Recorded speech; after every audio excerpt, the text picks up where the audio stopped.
Okay, so there's a lot riding on this election, both local and federal level. And we have two 13 News Now political analysts here to help us break it all down. Dr. Leslie Coggle from Virginia Wesleyan University and Dr. Robert Watson from Hampton University. We appreciate you both coming on tonight. Thank you. Let's start with the presidential election. Some of the results are starting to come in. We just heard from Perry there that Georgia we might hear from tonight. What states are you most interested in watching closely tonight? I think Georgia is going to tell us a lot. The turnout in the Black Belt in Georgia and whether or not Harris can keep those numbers up and whether or not she can cut in to some of Trump's support in some of those more northern Republican counties. So I'll be really watching closely in Georgia. Okay, and you're talking even further north of Atlanta? Yeah. All right. Yeah. Dr. Watson? I am thinking Pennsylvania is, and of course Ohio, and whether the white voters, particularly suburban white women, come out and support whatever candidate they support. I think that person is going to win the election. So I'm following closely what's going on in Pennsylvania. And what about here at home in Virginia? I mean, we're going to be getting our results in pretty early, so much of the country seeing what some of our areas are voting, how they're voting. Chesapeake, I thought it was interesting. It's been a bellwether in 6 of the last presidential elections. So, I mean, is it possible that Chesapeake will give us a hint of what to expect? It certainly could. And, you know, we've got a very competitive House race here. So whether or not we see Jen Kagan's or Missy Cotter-Smassel kind of take the lead will really tell us a lot, I think, about just the general, direction that we see everything going in tonight. And that's an important House race. It is a very important House race. I believe that early on we're going to find out that Virginia is we're going to see a blue wave. That's my thinking. But I think we probably will learn that early. Do you have any other, if Virginia shows a blue wave, do you think that that's a show of what's going to happen across the nation tonight? I do. I do. That's why those swing states, I think they will see what's going on in Virginia. But I think, yeah, that's going to be a good indicator. Dr. Watson, Dr. Coggle, we'll be talking with you here in just another minute. But Janet, we'll send it back to you. All right, thank you. We'll get back to the presidential race in just a few minutes. But for now, we turn to Virginia Beach, the city having one of the tightest races for U.S. Congress. We go to Alex Littlehales live with what voters are saying. Alex.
Alex, thank you for that. Alex, watching the Republican voter reaction in that all-important race. We also have Emily Harrison. She's in Virginia Beach right now.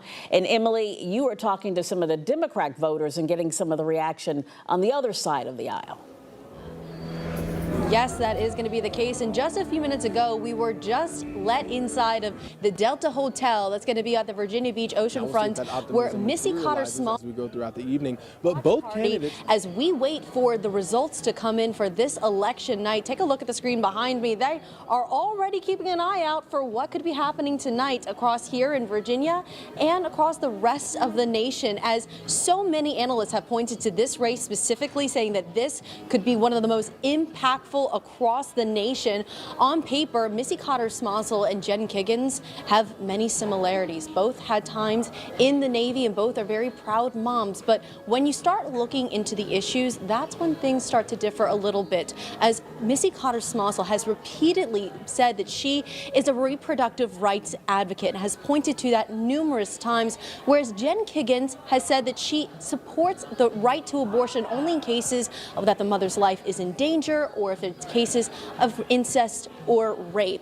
And even their approach to pre-election night was a little bit different, as Cotter Smossel actually visited the College Park neighborhood in Virginia Beach, going door to door, telling people to get out to vote, and again, hammering home on that abortion issue, saying that she wants to truly protect voting rights for generations. That was her message to voters last night. Even on the lines for Election Day going over there in Virginia Beach, many people, many voters were telling me that that's exactly the reason why they went to go vote. That and the economy. It's going to be something we're going to be closely watching as these results slowly start to trickle in, and we're going to be watching this all throughout the night as more people head into this area. Missy probably will not be here until 8 or 9 o'clock, so her staffers say. But this is a situation we're going to continue to keep you updated on. Live in Virginia Beach, I'm Emily Harrison, 13 News Now. All right, Emily, thank you so much for that. And yes, as she mentioned, we're going to continue to keep a close eye on the Virginia Beach races this evening. There's also a mayoral race in Virginia Beach, so we'll be checking in on that as well. Dan. Yeah, a lot going on. So let's talk about that race some more. Bring back in our panel, Dr. Coggle and Dr. Watson. You know, this district, it's had Scott Taylor, it's had Elaine Luria, it's had Jen Kiggans in just the last, 6 years or so. Why does it seem to bounce back and forth so often, and is that a sign of what's to come tonight? You know, I think it very well could be. This is one of the last swing districts we really see in the nation. There are a handful of races that are legitimately competitive, and this is one of those where the boundaries are drawn in a way that both Democrats and Republicans have a legitimate chance to take it. I believe, as I said earlier, I think when women in this district look at issues that really impact women, I think they are going to make the difference in the outcome in terms of the productive rights issue. I think that's going to be an issue that women are going to get behind and support the candidate that supports women's rights. Well, and Missy Cotter Smossel has really been hitting Jen Kiggans in her ads on the abortion issue, and really has been doing that for the last couple months or so. If Kiggans, however, is able to pull out victory here and keep her seat, it's going to be because of what issue? Immigration, maybe. I cannot think of any other reason why she would win. And probably tenure in the Congress. Name recognition. Your name recognition. Dr. Coggle, what are the big issues working in favor for each candidate? So I think, again, to the extent that people feel the economy is not going as well as they would like it to, that definitely feeds into Kagan's support. If abortion ends up being a motivating issue for people, though, that really helps the Democrats. And Democrats have overperformed in every race that this has been on the ballot since 2022 when the Dobbs decision was handed down. So I think part of the question, and we're going to see the answer when we start to see poll results, is what issue is at the top of voters' minds? Were they thinking about the economy, or were they thinking about things like access to abortion?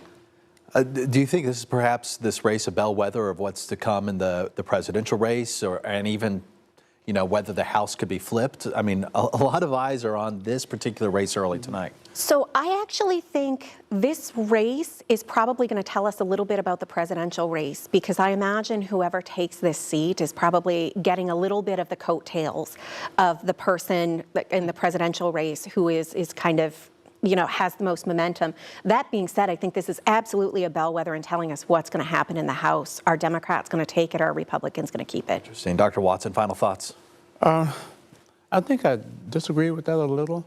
And the reason why I disagree with it is because I think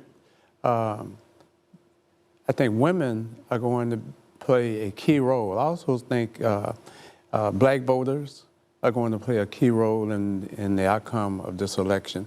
And it may very well be a bellwether state for the rest of the nation, but we shall see. We shall see. The results going to be coming here very shortly. Appreciate you both being here. We're going to talk to you again here in a few minutes. But first, I want to toss things over to Marta Berglund, who is live in Portsmouth, getting some voter reaction. She's been out there all day. Marta, big mayoral race there. What are you hearing? Yes, Dan, we are at Rivers Casino in Portsmouth this evening at Lisa Lucas Burke's watch party, and things are just getting going. People just starting to trickle in as the polls just closed at 7 o'clock. But come on inside. I'm going to show you what it looks like. They're getting ready to hold what looks like a victory party. So they've got balloons, they've got the big stage all ready to go. They've got the music blasting, so forgive me if it's a little loud. But let's just talk a little bit about this race and what we're looking for in Portsmouth. We're going to step out back into the lobby, though, because it's a little bit loud out here. We have 3 candidates running for Portsmouth mayor this election. Whoops. One of which is, of course, Lisa Lucas Burke. She is the vice mayor of Portsmouth right now. She first was elected to city council back in 2016. She was the vice mayor from 2018 to 2020, and then again from 2022 to now. We also have Shannon Glover. He's the incumbent. He's the current mayor, and he was first elected to city council in 2018. And then we have a third candidate, Harold Carruthers III. So we'll be keeping an eye on all 3 of these candidates as the night goes. We're starting at Lisa Lucas Burke's party, but we'll continue on and try to catch up with all the candidates. So live in Portsmouth, Marta Berglund, 13 News Now. We'll send it back to you. All right, Marta, thank you so much. We're going to check back in with you throughout our coverage tonight as results start to come in. Now, voters in Chesapeake who did not vote early lined up at the polls today to exercise their civic duty on this election day. Shane Fordham joins us live in Chesapeake with voters' reactions there. Shane.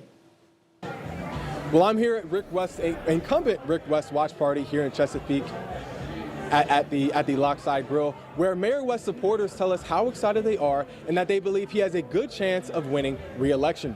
Now, we'll see how that optimism materializes as we go throughout this evening, but both candidates bring an interesting history heading into this race. Mayor West was once a longtime educator and principal. Don Carey was once a Norfolk State football star before his lengthy career in the NFL. Now, Mayor West is focused on improving public safety, lowering taxes, and building the economy, while Don Carey is focused on the expansion of affordable housing options within the city, while also improving public safety. But I will keep you updated throughout the night on results as we wait for results to come in. For now, live from Chesapeake, Shane Fordham, 13 News Now. All right, Shane, thank you. We'll be looking forward to your next update. And Hampton voters are choosing their first new mayor in 8 years after current mayor Donnie Tuck decided not to seek re-election. Both candidates looking to take over the job previously worked for the Hampton Fire Department. Stephanie Johnson continues our live team coverage. And Stephanie, what are voters telling you tonight?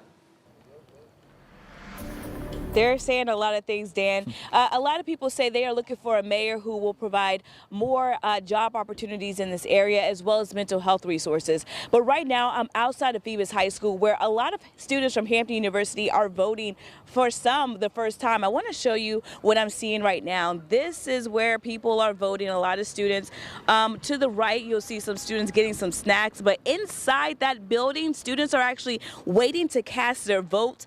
One student worker told me me that some of the students have been waiting for an hour and a half, almost close to 2 hours, to just cast their votes. Now, even though the polls closed at 7 across Virginia, these voters were in line at 7, so they can still cast their ballot. Now, Hampton voters are making their decision in races for the next president of the United States and the next mayor of the city of Hampton.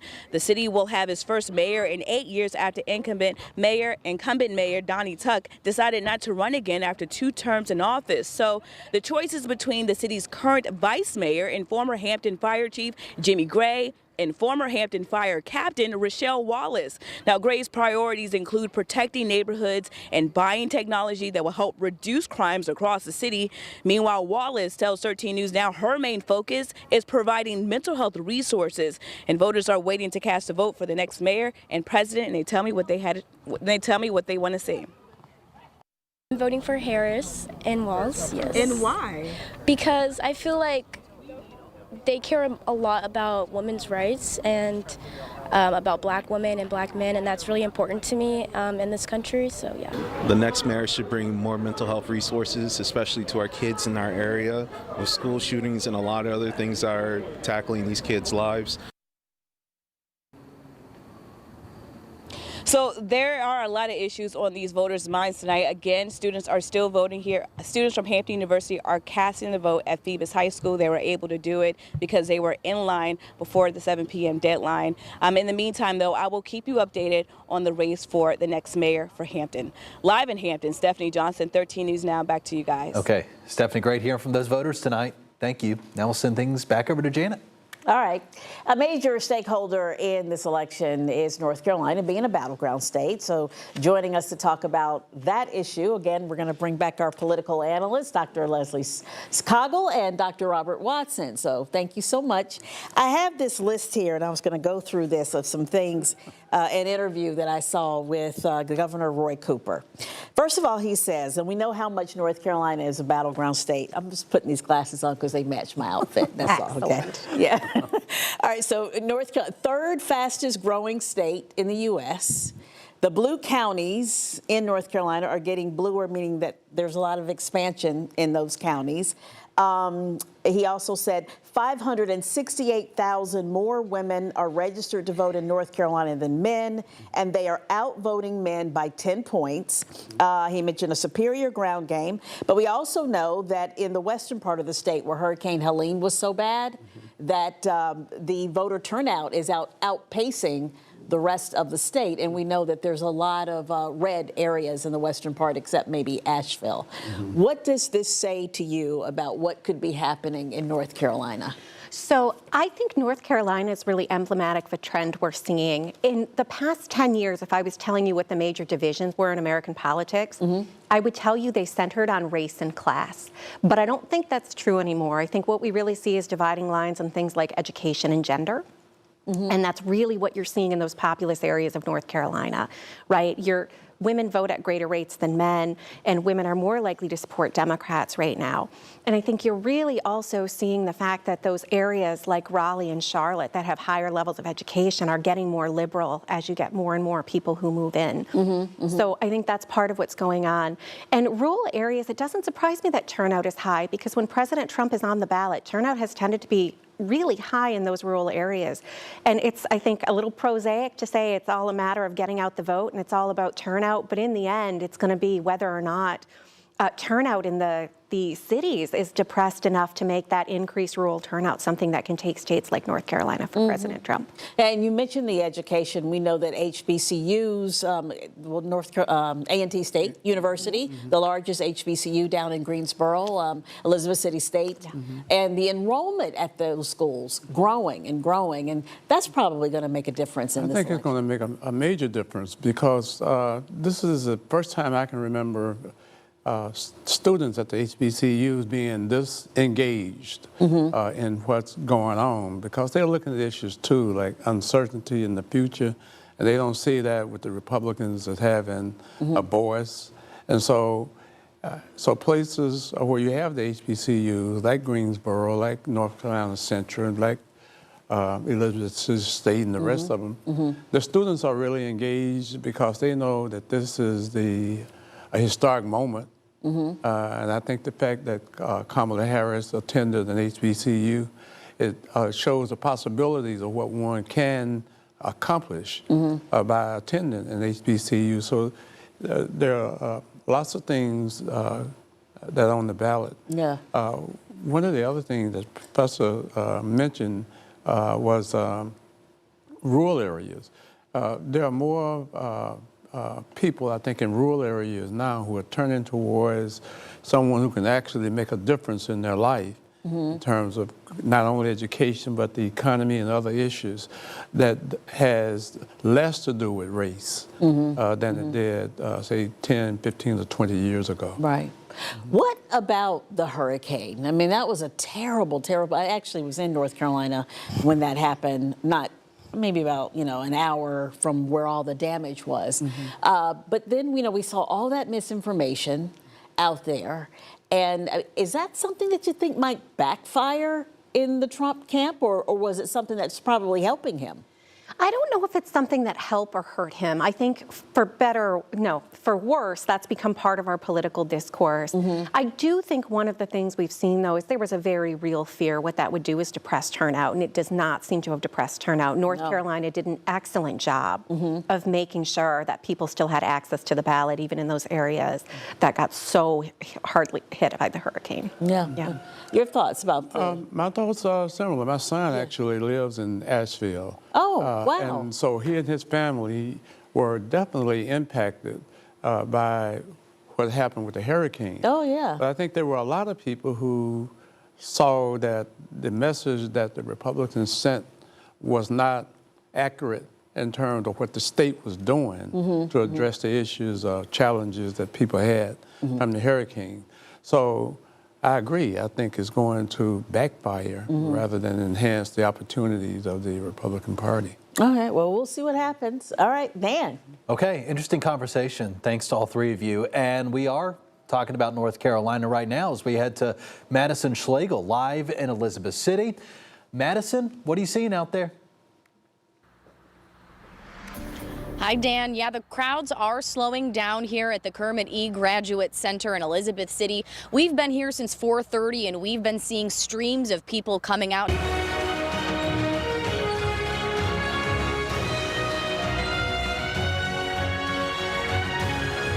A lot of them from Elizabeth City State University. Election worker here in several rounds of materials here because they ended up seeing a larger surge of voters than maybe they had expected. And we're told that most of those people are local college students. They've had food trucks here today. And those students didn't just turn up to cast their vote. Many of them hung out for hours after voting to show their support for the people who were coming to the polls. We were able to speak with one community group who says of their biggest goals, it was making sure that the younger generation shows up in this election. Seeing all the people come out to cast their ballot and make their voices heard, but the main thing that warmed my heart is we had an influx of college students, first-time voters, people who came out and found out, how important it was to cast their ballot. So seeing the young people my age and younger come out and vote, it meant the world to us.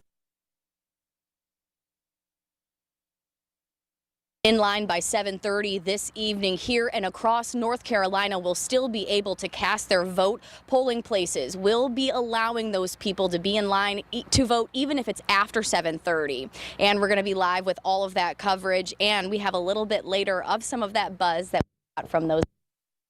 Elizabeth City, Madison Schlegel, 13 News Now. Madison, thanks. Let's take a look at some of the results. We're seeing already a few states called in the race for president. We have Kentucky's 8 electoral votes going to former President Donald Trump.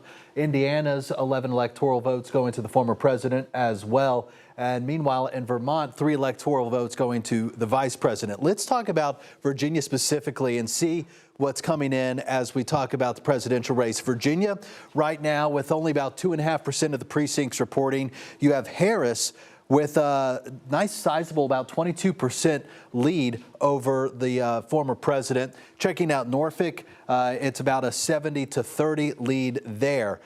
Norfolk a little bluer than Virginia Beach historically. Let's checking out the Senate race here between current Senator Tim Kaine and his challenger Hung Cao. That's split about 50-50. Again, just about 3% of the precincts reporting.